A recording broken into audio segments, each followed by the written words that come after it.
Hey, Letting everybody, stuff. welcome back to Keeping It Real with Tiff and Carl. I am Carl Rabun, And I am Tiffany Salcido. and Tiff, it is the holiday season. It is upon Oh, us.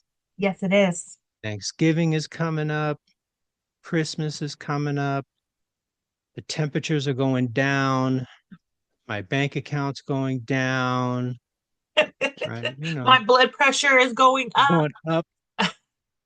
Yes, all of the things. Yeah. Yeah. So, yeah, what are your plans? What are the things that you're looking forward to? What are some things you're gonna do? So I'm not a huge holiday person, believe it or not. I make up my own holidays. So I actually celebrated Thanksgiving, and I celebrate Thanksgiving every year on Veterans Day weekend. I have had this tradition for about 6 or 7 years now. It's called Fakesgiving. So it's fake Thanksgiving, not Friendsgiving, not it's Fakesgiving. And this year I actually hosted in Mexico, and I had some friends come from the States, and I had my mom there and my husband and I. And we did like a Mexican Fakesgiving where we did like I had a ceviche bar. I had with a couple types of ceviche. We smoked a turkey breast. We smoked a spatchcock chicken. Um, and some my husband makes this pork belly, this smoked pork belly that right as soon as I say it, my mouth starts watering. That is like by far the best thing that has ever existed in the entire universe. This is why I keep him. His I keep him for the pork belly. So um we did all of that with like some sides. I made like a elote corn type of situation where I did like the everything but the elote seasoning and cotija and some cilantro and jalapenos with corn. That was like our vegetable dish. I have this potato thing that I do for just I just make it on Thanksgiving. We call them Bizak potatoes, but other people like know them as like funeral potatoes, or I don't know. People have different names for them, but it's like these hash browns with cheese and like sour cream, and then they have like crumpled up cornflakes on top. I mean, it's just top notch white people food. Let me tell you, I have top notch white people food. It's really good. I had funeral potatoes at a funeral or reception. Or, Yeah, the yeah. They bring them what because do it's a you? casserole, and these Yeah. people bring it to deliver it because it's hearty, it's comfort food, it's cheesy, it's potatoy, it's crunchy, it's like all of the things. So, I didn't know other people made it. I literally thought it was like a secret family No. recipe, and it's not. No, Um, the chips on top. Yeah, you could that's do chips something. too. We do Yeah. cornflakes. Yeah, we do Hmm. cornflakes, and it's so good. And then I made some like green chili spicy mac and cheese. It was really I, I got mac and cheese game. Don't get it Yeah. twisted. I got mac and cheese Wow. game. So Well, so that was all great. We had fun. Huh? we all On know what? your On what? previous your we all know your previous career as a cook online. Who had their Yes. own show. I know. Gosh, I wish I could go back to that. If anybody wants to produce my cooking show, holla. My 4 episodes. I've got 4 really great episodes, and then I kind of quit after that. Because my producer, who was my son Eric, bailed on me. So the show died with him. So if anybody's disappointed, blame Eric. Eric Del Toro. Eric Daniel Del Toro is the he's it's all his fault. That's all I'm saying. My stepson was disappointed. He was really digging it. So Yeah. yeah. It might come back. I have the equipment for it. I just maybe it'll come back. I have to just find the motivation to do it. I mean, I enjoyed it while it lasted, but the editing part and stuff is just that like making the show fun, doing it work, Yeah. you know. But we'll see. We'll see what Yeah. happens. Cool. What about you? What So do you do? I go to Walmart and buy food for my wife to cook. Okay. That's my big contribution. I donated $500 to um the Rabin/Harris family dinner that will be Okay. taking place tomorrow. And the turkey is already defrosted and going to be brined today. Beautiful. And the veggies were cut up last night, I believe my wife said. I was at band practice, but you know, I'm gonna make I'm gonna make dip, you know. Mm. Um, Mhm. so my daughter, so have you ever been to the dip, the dip, the dip? I put When I my dip hand you, up dip on we your dip. hip Yep. when I dip you. All right, so yeah, but Mhm. at state fair, maybe some county fairs, they have the displays, and then they have the dip people who sell different dips, and they have tasters where you can put your little um what do you call them, pretzel sticks in, and you can Yeah. taste the Yeah. dip. Yeah, so I dug it. I always bought a couple, and the last few years I haven't gone to state fair because it's 185 degrees.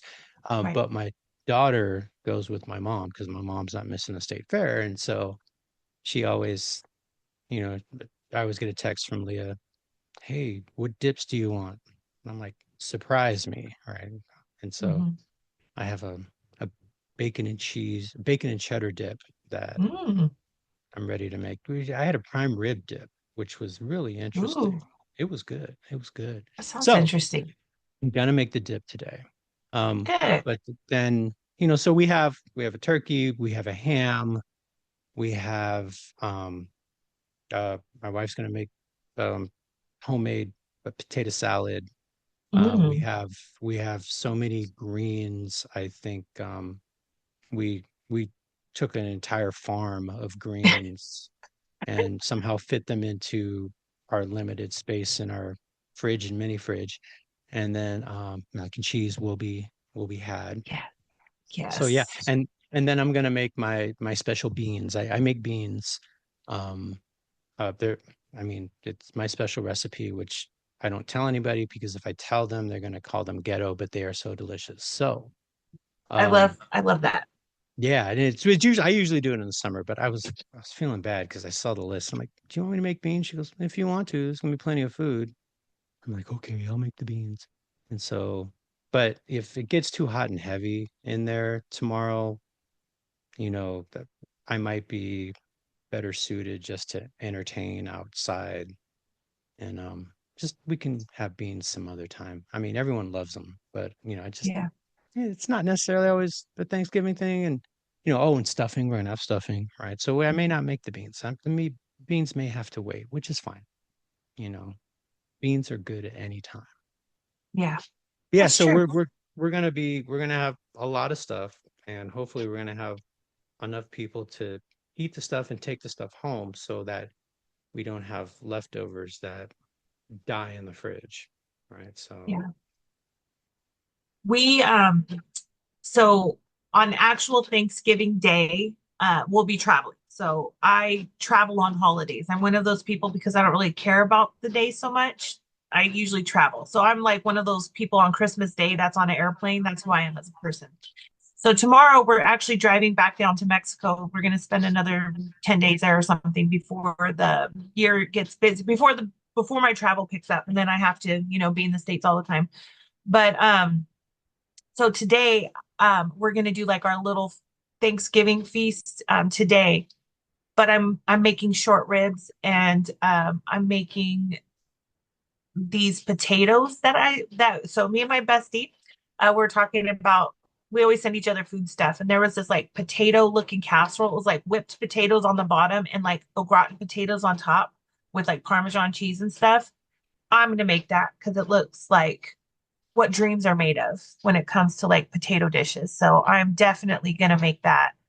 And then I started some Parker House rolls, which are like a family favorite. And then I'm going to make some pumpkin pie cake thing that my husband requested that he saw online. He said, that looks good. So I'm experimenting. I'm not making, I mean, the short ribs I make all the time, but the other stuff will be the first time making them. And so I'm going to cross my fingers that they come out the way they're supposed to because it's my first time. But I'm I sure know they'll come out. food, but I know food. I'll figure it out. It's going to be fine. Mm. It'll be It, great. it and it's hard to mess up short ribs, let me tell you. Oh yeah, no, short ribs are going to be Yeah, great. I yeah. even have like, so my when I was giving my menu, my friend's like, "You're not going to do any veg?" And I said, "No," because here's why. When I braise those short ribs, I braise them with carrots, celery, and fennel and shallots. And then I cook them with the whole bottle of red wine. So literally, I just kind of cook the veg and then I Yeah. pour the bottle of red wine and then they just kind of simmer all day until they're like fall off the Mm. bone, right? But then the magic part is this.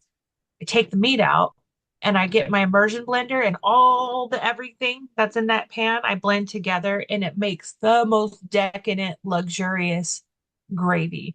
Like like the best gravy in the whole wide world. I'm getting my mouth is watering. Like Yeah. let's get this show on the road because I'm getting hungry Dude. already. Okay. But Yeah. Yeah. I will bottle that gravy because it makes so much. We are obviously not going to eat it all in one meal, but I freeze it and I will take it out and just use it to like dip bread in because it's like Mm. delicious. I need the recipe. So I'll send it yeah. to you. I'll send it to you. Okay. Yeah, Cool. it's super Cool. easy. It's Yeah. so funny because it's like again, it looks like the most luxurious meal and it's zero like it takes me 5 minutes to prep. Like I chop some veggies like and then throw it all in a pan and then it just cooks all day. It's so easy. Sweet. You'll be a hero. You'll be a hero, Sweet. Carl. I'm gonna help you be a hero. Make that for your wife one day. I That am. might be her pork belly. That Dude. might be her, you know what I mean? Yeah. Yeah. She's like, Yeah. Pork belly, short ribs. I mean, shoot, you can't go wrong. put some Yes. flour on your face like you've been slaving over the hot stove all day. It's just, it's the best. So good. I'm gonna I'm gonna need a little chef pulling what little hair I have in my head, and pull out all my pillows, yeah. But Yes. But okay. I love Thanksgiving. That actually, I mean, Thanksgiving Day, I don't care. I just like the season of Thanksgiving because I like to cook and this is my Super Bowl. And by the way, nobody's allowed to help me in the kitchen. So if someone's like, I'll bring beans, I'll say, keep your beans at your damn house. This is my show.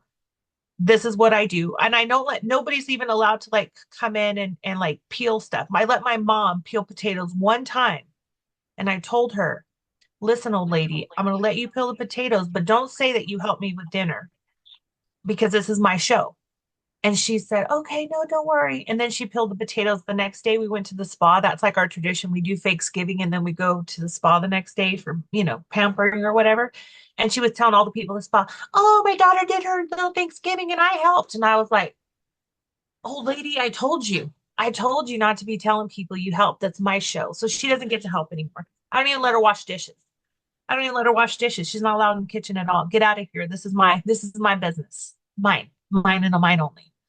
We'll do it at your house. You could do it all. But although last year I did do it at her house, I still did all the cooking. Me and my sister did all the cooking. We wouldn't let her in the kitchen then either. The only thing I was able to help with growing up was crumbling toast For for the stuffing. the stuffing. My grandma made this oyster stuffing that I miss so much, and it's like my favorite thing. That was just amazing. And so I would crumble up the toast as I was watching football, and I helped make the oyster stuffing, right? But yeah, Mm-mm-mm. but Yeah. See, I wouldn't allow that. I wouldn't yeah. allow that. Then, not at all. Well, Because then you can my say you grandma was helped. also my grandma was also one she would cook for everybody.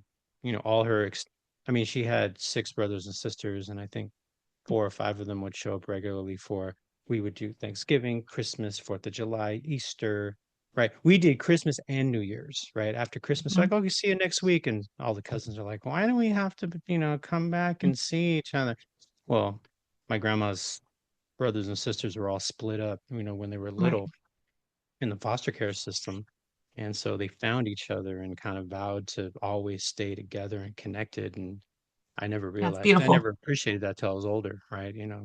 But but yeah, so she would cook and then she'd go to sleep while everyone else is eating. That's who she Mhm. was.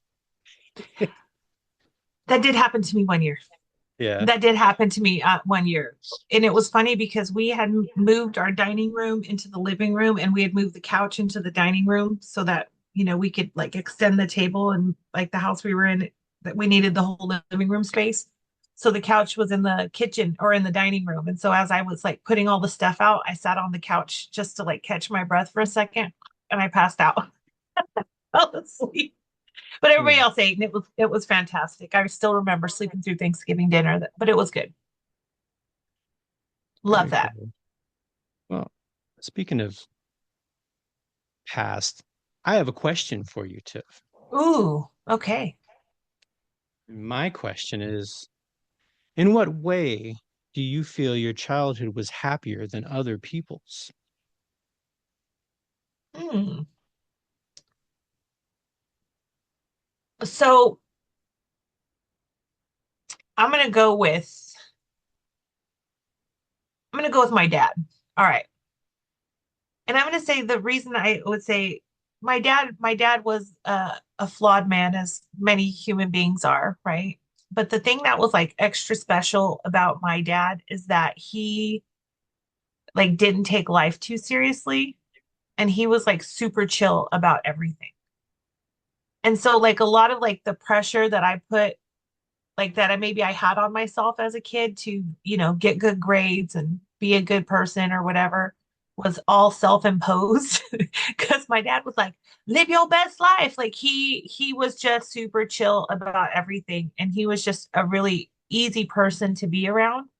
And so um the other part of that is I think my dad like loved me so unconditionally. He always made me feel like I was like the best thing that's ever happened to the universe. Like I don't know if you got it, like when I hear people about like, oh, my parents didn't show any love or affection. My dad was like the opposite. Like I could do no wrong in his eyes, like absolutely no wrong. And so he was like co-signed everything I wanted to do. He's like, yeah, you can do that. And I'm like, Dad, I want to be an astronaut. He's like, be an astronaut. If I'm like, Dad, I'm going to take over the world. He's like, yeah, you are. Like, he just like unconditional support. My dad never said, you can't do that. You're not enough. He just always was like, if I could see him through, if I could see myself through his eyes, like anything was possible.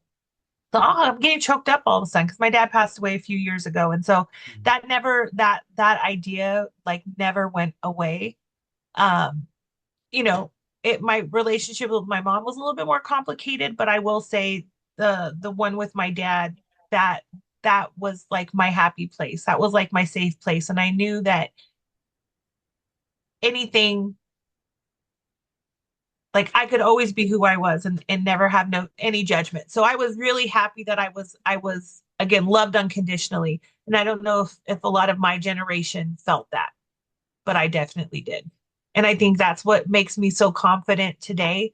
Like I know some people that maybe don't know me very well, like, oh, she's really confident. Well, I grew up thinking I was invincible because that's what my dad told me, and I believed him. And I still believe him. I am invincible. So Yeah. oh, it got me in my feels.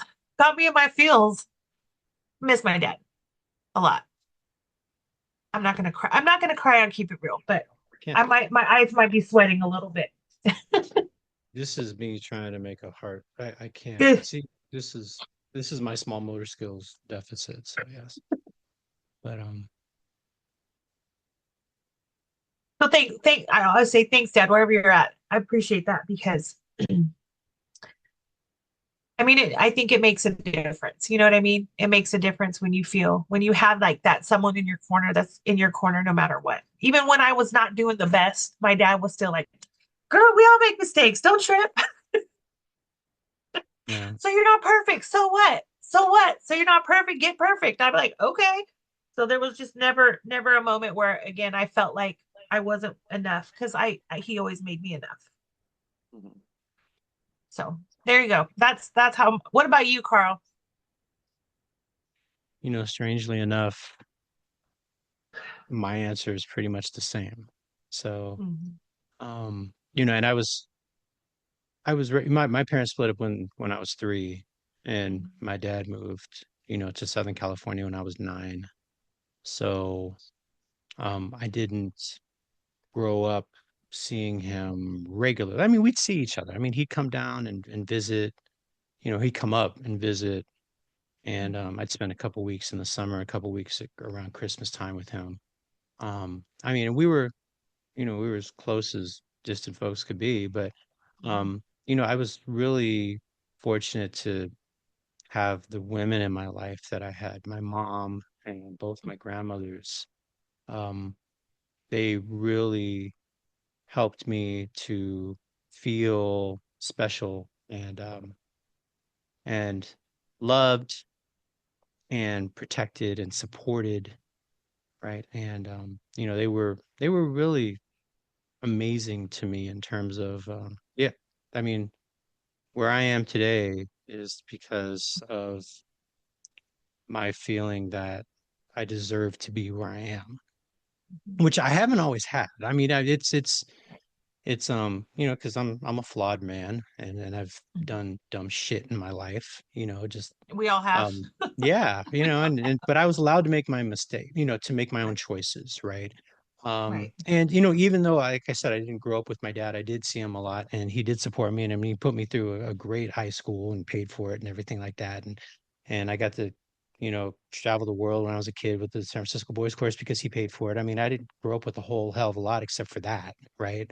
Right. Um, those things were great. I grew up on the bus. I grew up but I everything was an adventure. I grew up a Mhm. latchkey kid, right? And but my I would travel to my grandmother's houses or to my house or my one of my grandmothers lived with us off and on growing up, and then my other grandmother ended up living with us when I turned 14.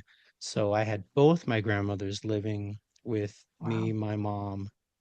um, me and my mom, and it was amazing, to have, especially my dad's mom, Grandma Maria. She's just amazing in terms of how much she loved me, supported me, Mhm. celebrated me, right? And my other grandma, we were like, I was like her mascot. She would just tag me. She was my primary caregiver, and she worked, 4 jobs, and was running recycling plants and nonprofits, and taking me to St. Anthony's Dining Hall when I was a kid, and all these other Mhm. things. Just taught me the meaning of service and made me really appreciate, what it is that we had. But it was a and then my mom just, I was it was like I said, it was just me and my mom. I was the only child, right? So I had a lot of people and a lot of friends in my neighborhood, on my block that still call her their second mom, right? So that's who Mhm. she was. And we used to go to the drive-ins every Friday and she'd buy a Toto's pizza. If you're in the Bay Area, you should know what Toto's pizza is. Thank you very much. And we had like 5 drive-ins from San Oh, wow. Francisco to Redwood City, and we would just go to each one, different ones all the time. And it was she always, made me feel, like I was important, that I mattered, that my ideas mattered. Um, and it's funny, a lot of people, oh, you rode the bus and stuff like that. It must have been hard. Well, my mom was working. I always knew that. I probably, I don't know how many baseball games. I must have played at least 500 baseball games in my life, at least. And I could say my mom was probably at half of them, and the other half she had to work. But when she Right. was there, she was grilling hot dogs and picking up people and mending gloves. I mean, she was, Mhm. she was, all everywhere, right? Yeah. And every time I see people, it's, hey, how's your mom? Is she still making fruit salad? Is she still, fixing gloves? Is she still, doing this and that? And it's just, I had some really awesome role models, and my dad was, like I said, very supportive, and he always let me know you're a Raven, so Mhm. you're gonna stand out, and people may not like that you're gonna stand out, but just remember who you are, and that's Mhm. carried me through a lot, especially as I've come up in my career, with the little, do I deserve this? Am I in the right place? And just remembering who I am, is allowed me to get to where I am now, where I don't worry about that anymore. I'll be fine, right? Yeah. And I probably, a lot of that has to do with how I was raised to feel like you deserve good things. Right. You have to earn good things, but you deserve them, Mhm. right? And so once Mhm. I started feeling like I was doing things um, that lived up to that idea, then good things happen, and so I'm very cool with that. But yeah, that's where my childhood was probably, you know, I don't want to say most people, but I was definitely fortunate. I mean, to have the people around me, even in not necessarily the most ideal situation, but Right. I loved it. So yeah. Yeah. Same. Same. Now I'm all in my feels. But today, we are all about gratitude. It's all about gratitude. And so, my question is, what are you grateful for? Hmm. I am grateful.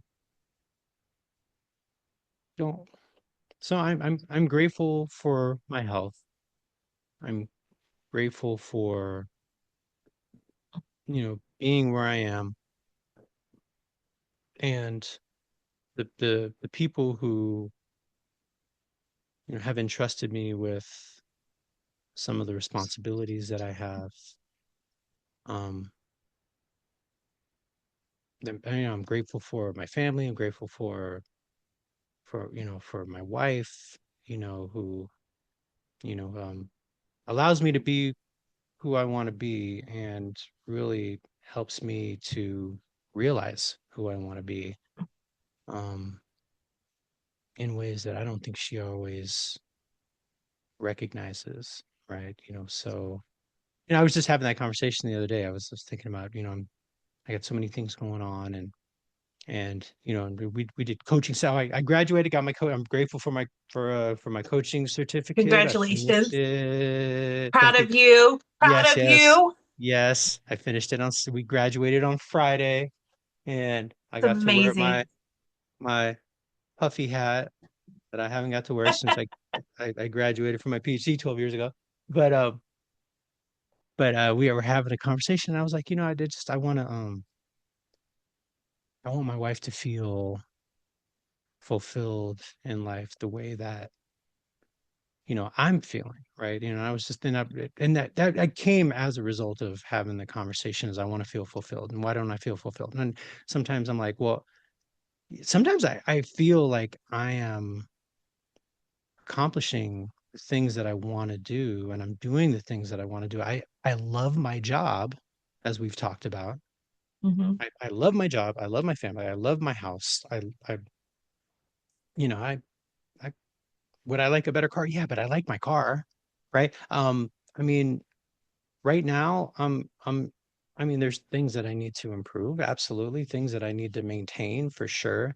The travel is starting to wear me out, but what I do, there's nothing that I would want to do any different. And sometimes if I let myself get there, I feel guilty that I'm in that place where I'm in my stride, right? And I'm because I know not everyone gets there, right? And some people, probably our parents and other people probably just work jobs to pay the bills, and hey, you're supposed to enjoy your job, and if you're lucky, right? And I've done that.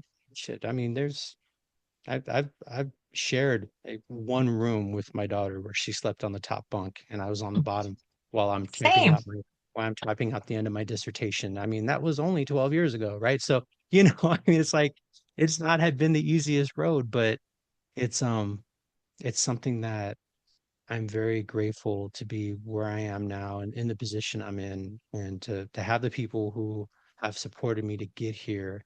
And because of that, I don't I don't even feel like I'm indebted to them, but I feel like um I'm I want to I want to show them that their support and everything is definitely, worth it, because here I am living my best life and doing Yeah. those things to support each other, right? And that's the thing.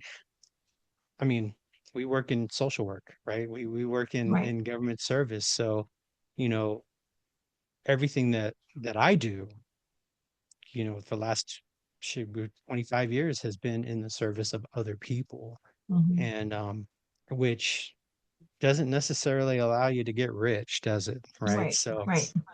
Um, but I feel like I'm in a place where I'm very happy with what I do with my work, my life, my music, right? I mean, it's I'm in a very good space. I'm very grateful for being in a very good space. And part of me is very wary that to stop being so grateful because a lightning bolt's going to hit me in any moment, but I can't keep living like that. I Right. live in one of those the deficit mindset, right? Mm-hmm. Mm-hmm. And I don't want to live in a deficit mindset anymore. I want to live in a mindset of abundance. And I don't know exactly, you know, what that means. I just know I'm in a super good place right now. And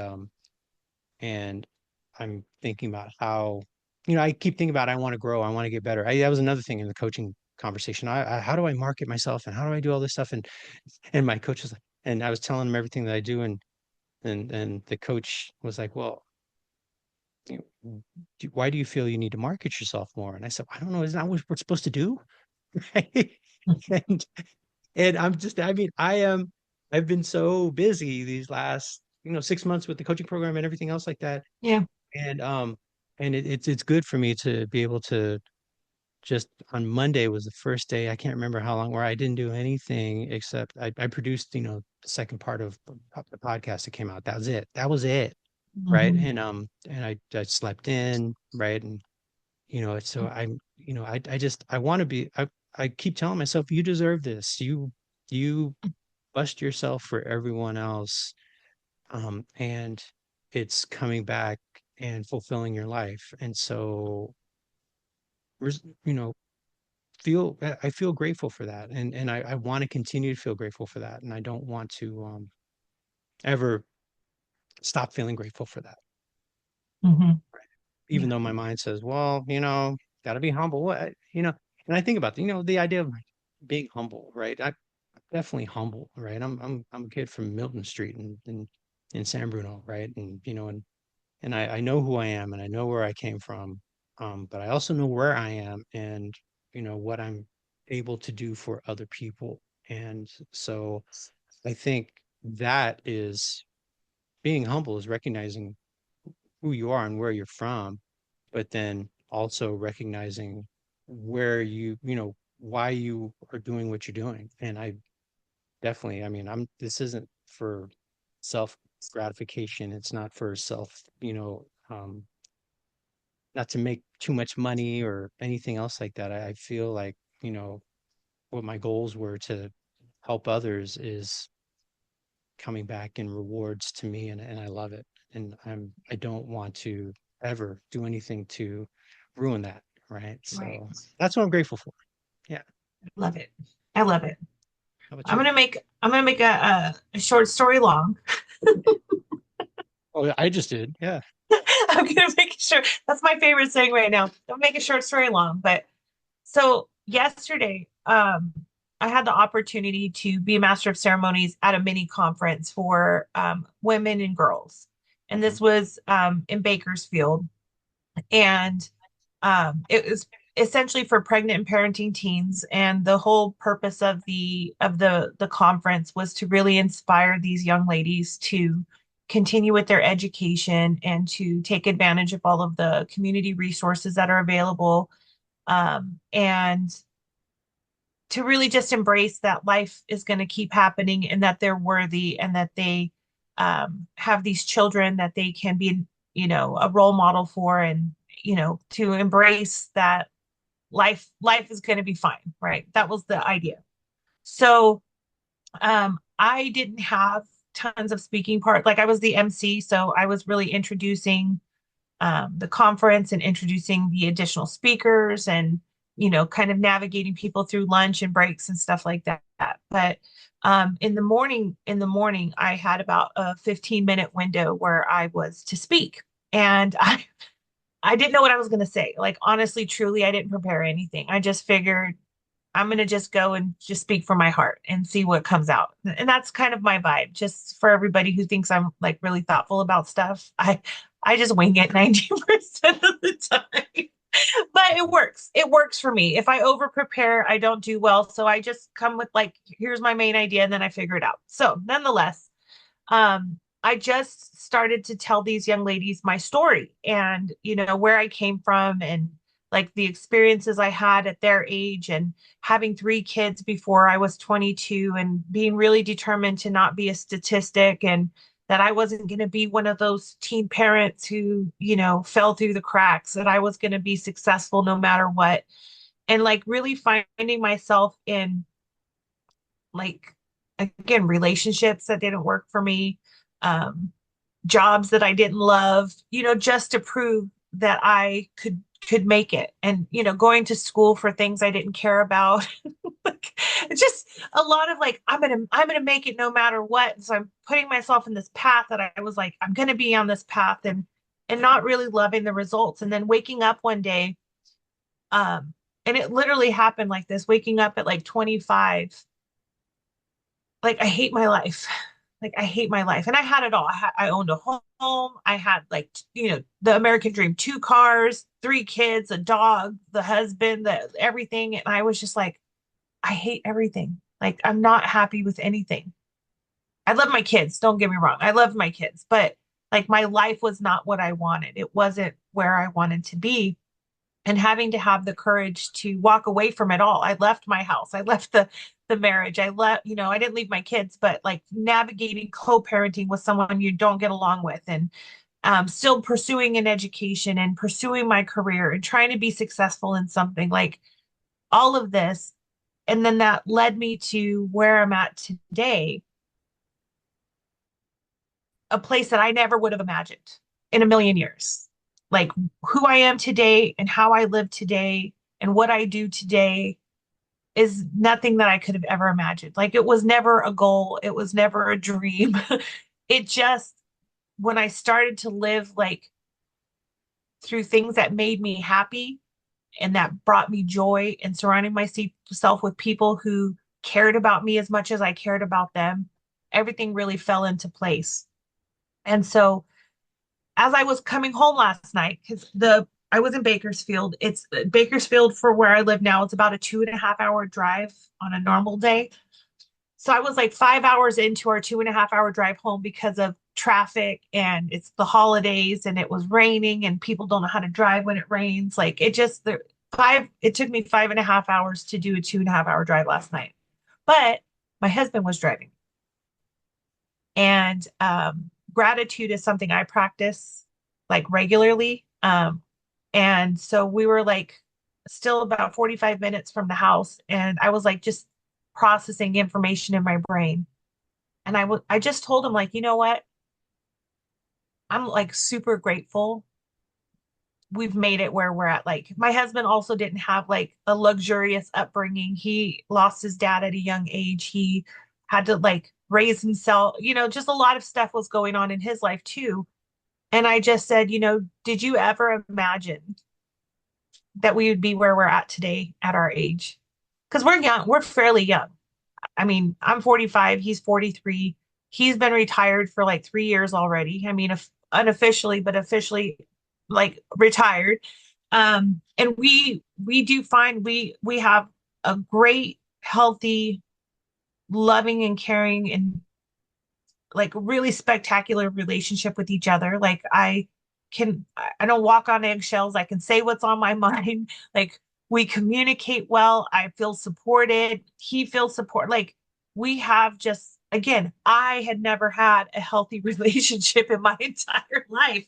And so to be in this place of like genuine trust and support, it's like hashtag goals. And again, this is coming from a really humble place. I don't take it for granted. This is something I'm super grateful for. It took work to get where we're at, but I'm so grateful that we're here because it's special and it's spectacular and it's amazing. And I, again, would have never dreamed it. And here I am. I would never have set the bar that high, but the bar is there. And I just am grateful for that every single day.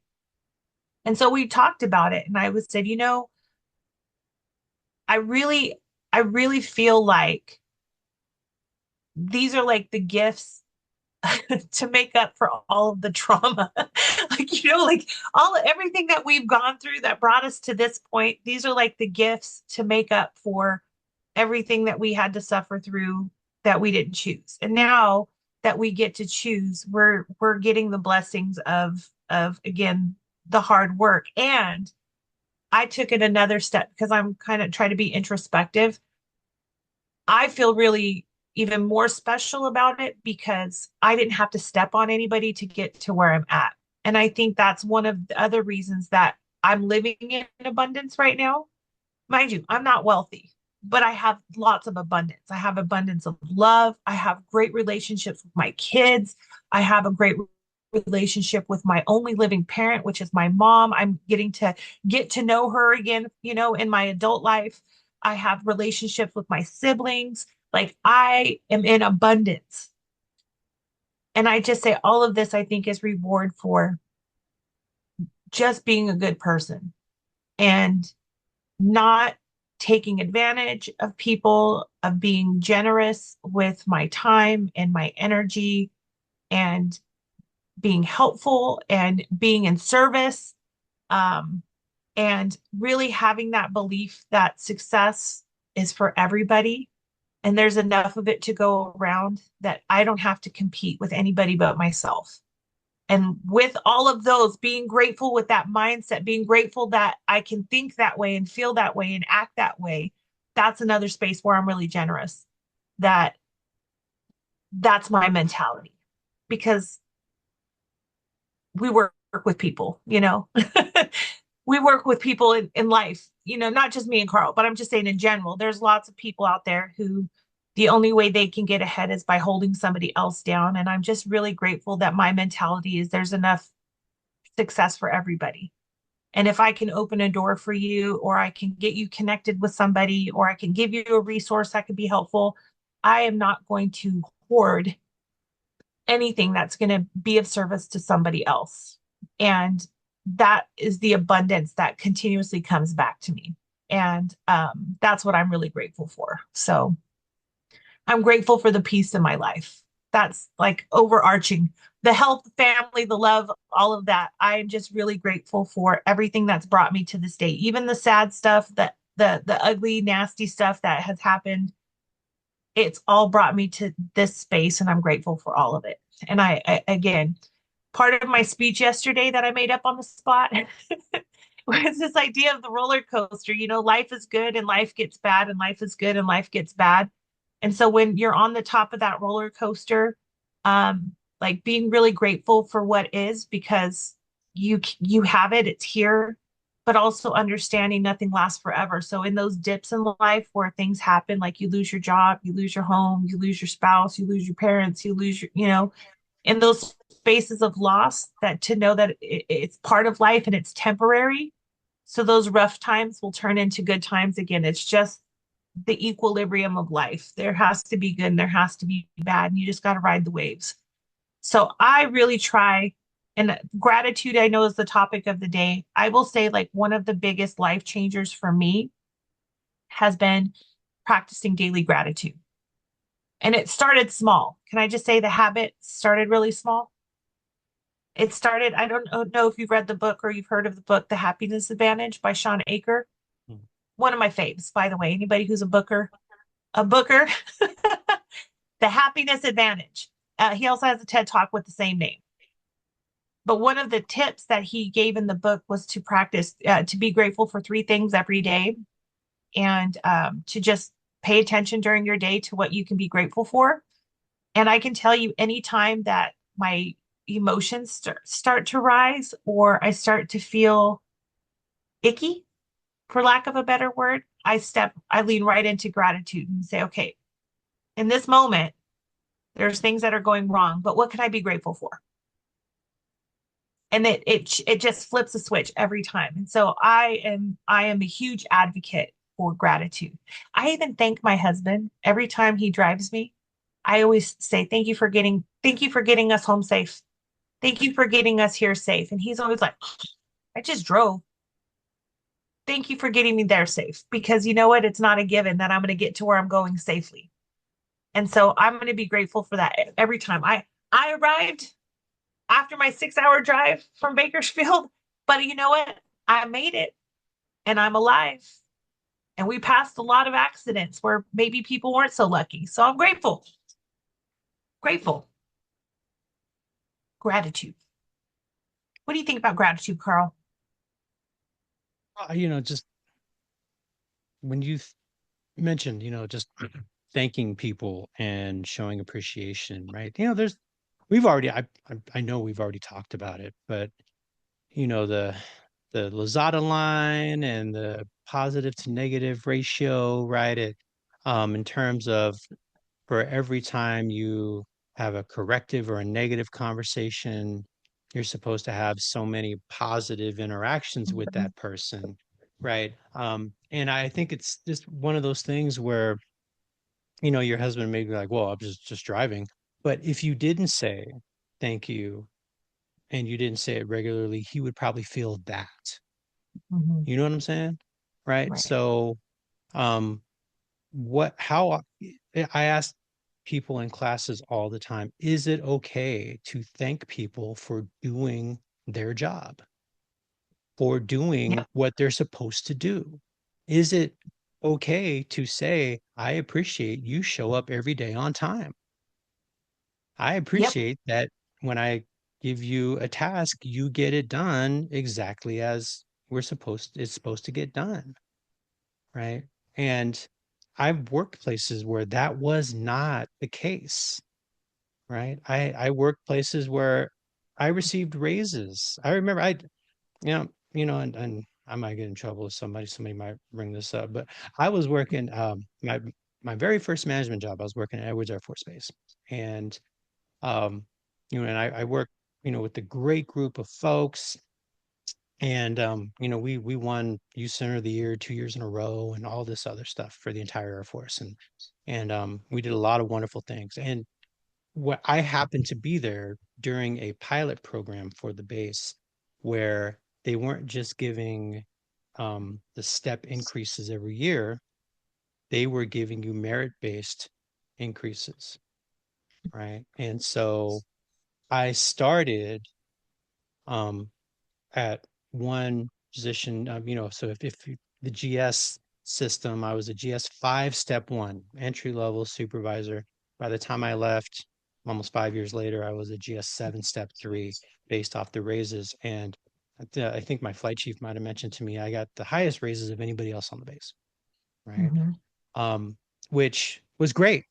And I felt like I deserved it. We did a lot of great things, and I was really grateful for that and appreciative of that. But I didn't really hear a lot of the positive stuff. I didn't hear, wow, you're doing such great work with your kids, running the teen center. And, we really appreciate that. That wasn't something that I got a lot of from leadership. I got that from coworkers and from parents, Mm-hmm. which really helped me to feel like I was in the right place. Today, I have, and it's terrible. I call them my kids. They're all in their mid to late 30s now. But I have a ton of them that we're friends on Facebook or Mm-hmm. Instagram. And I watch their lives and their kids and it's just amazing to watch them. But I didn't get a lot of that from leadership. And I remember one time, um, I, was some, my boss said something and I just had it. And I said, do I do anything right? And she said, you see it on Wow. your paycheck, don't you? And for her, it was, hey, we're giving him his raises. He should know how much we appreciate him, which might have been, how she showed, right? How she shows gratitude and appreciation. Cool. But, I mean, how many people, I mean, how do we've already talked about what motivates you past the paycheck, right? Mm-hmm.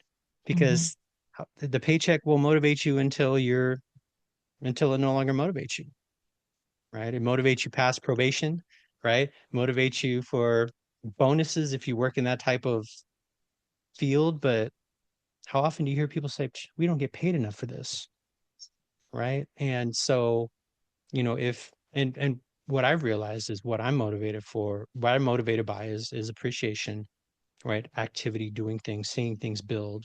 and meaning, right? That I'm doing something that makes a difference. And so, um, you know, just showing it on my paycheck, that's great. I get to pay my bills. It's wonderful, right? I get to do certain things. But, if that's once a year, while the rest of the year I'm not hearing anything and all I'm hearing is things that I'm doing wrong, after a while you start wondering, and that shows up, right? Harvard Business Review said for every low performing organizations, for every one interaction you have that's positive with your boss, you have three negative, Mhm. right? And so, how would you feel if there's a 75% chance that when you talk to your boss, it's going to be something negative, right? I mean, how would you feel? Would you want to come to work and be excited to work? Would you, it doesn't matter what the paycheck shows, right? Yeah. And for a lot of folks, right? And so that's definitely an important piece to remember, that um gratitude is more than just actions, right? And different people show gratitude in different ways, right? My mom, Yep. if she messes up, she tries to do something for you, right? She'll cook for you, she'll buy something for you, she'll perform a service for you, but she will never say I'm sorry, and she'll never say are you okay, right? Mm. I've learned this from her, right? So I know this about my mom. My daughter's very similar, although she will now say the words, right? But I mean, just there's people in my life who cannot, I don't know if they cannot. I mean, they have the words, but will not apologize for things, right? Um, and so they show their gratitude or their way of making amends through different ways, right? Love languages and all that different stuff like Right, that, right. right? But it's something that we have to be in tune with. We have Mhm. to recognize those people and what they're doing, but then it's also important for them to recognize how I'm showing appreciation and gratitude may not be understood by the other person. So, how do I have that conversation with them to let them know what it is that, or why it is I'm doing what I'm doing, or to let them know that I really value them and appreciate them, right? And that's something I know a lot of people feel, and a lot of people maybe don't necessarily get because, hey, we live our lives, everything's good. Do I have to say thank you every time you do the dishes?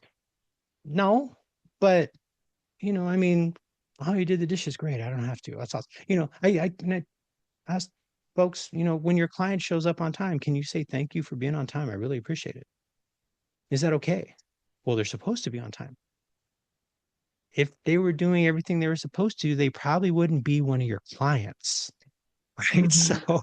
if somebody is showing up and taking two buses to get to your office on time, or making a deal to get a ride, or finding childcare to be able to show up to an appointment, or to be on Zoom, or if they don't have Wi-Fi, to go to the nearest Starbucks or sit outside just to show up to have Wi-Fi.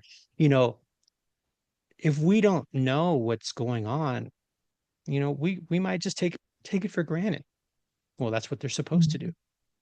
And very often people are in that, well, that's what they're supposed to do mentality. And if leaders are in that mentality, the only time people get, celebrated is when something wildly successful happens, which is very rare. But then also when someone has some type of deficit or correction, which is not as rare. Right. Right. So it's gratitude is so important. Appreciation is so important for folks. Gallup did a poll that said 61% of people need positive, appreciation and support from their boss to do their job better, right? Yeah. 61% of people said, yes, I need that. 98% of people said, when I get appreciation, I didn't ask for it, but I get appreciation, I do work better, right? So that stat tells me that 37% of people work better with appreciation, but will not ask for it and will not seek it. And maybe they're Right. unaware, of that the importance of it. I mean, they're aware that they perform better when they get it, but you know, I'm not going to ask for it. I mean, if someone's not going to give it to me, then I'm not going to, ask for, okay, cool, and that's how people will go about their lives, right? But what about if we know about this, leaders? If we know that 98% of people work better when they are appreciated. And appreciation doesn't always have to be, hey, you're great, you're awesome. I mean, we've already talked about this. So I'm not going to, Yeah. say those two words that will put put a Tiff into a Tiffy, right? Don't put And me into a tiffy. I but appreciate you not doing that. just how was your weekend? What are you doing for Thanksgiving? Right? Are you did you watch Mhm. Gladiator? Right? I did. Was it good? Yes and no. Okay. I've heard the same thing. I've heard so many different people say that. Yeah. I'm going to tell you this. Oh, I'm sorry to distract. Sorry, squirrel. But I love the story. The casting was phenomenal. But I think they hired the special effects person from Fast and Furious 27. If they did not do the over the top animal fight scenes, if they had just removed the over the top weird CGI animal fight scenes, it would have been a perfect movie. Again, the story was great, the acting was phenomenal, but the weird monkeys and the sharks in the Sharks. I Coliseum heard about the sharks. and Yeah. the riding rhinos, get the freak out of here. Yeah. Like I expected Dom from Fast and Furious to come into the stadium at the end, driving in sideways in a freaking Chevelle saying, "Get in, Lucius. We're all family now." That it was too much. And all I'm saying is there's going to be Yeah. a Gladiator Fast and Furious freaking crossover. I just Oh, feel I'm it. sure. I'm I'm sure. sure. But if it wasn't for that, as soon as I saw those, I was like, what are we doing here? And then it would go back to beautiful, fantastic, lovely storytelling.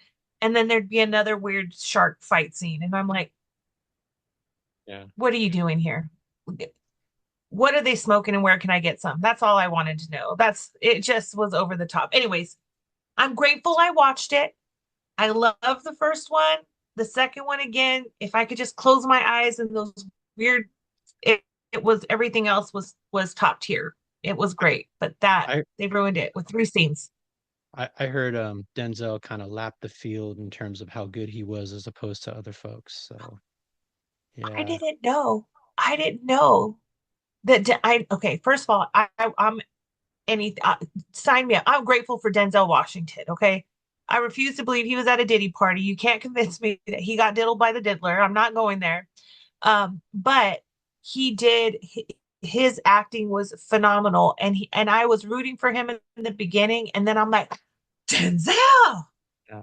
Denzel. He went to the dark side. Yeah. Yeah, he was really, really great. And the guy, I wish I knew his name. I'm not good with names, but the person who played Lucius, the Uh, like main character, Paul Mescal. Yeah. Yeah. done. He's on my Yeah. list. He played a great character. I loved him. Yeah. He was perfectly cast for that role. I've never seen him and never heard of him a day of my life before this movie, and I will be looking out for him from here on out. Do you like romance stuff? Not really.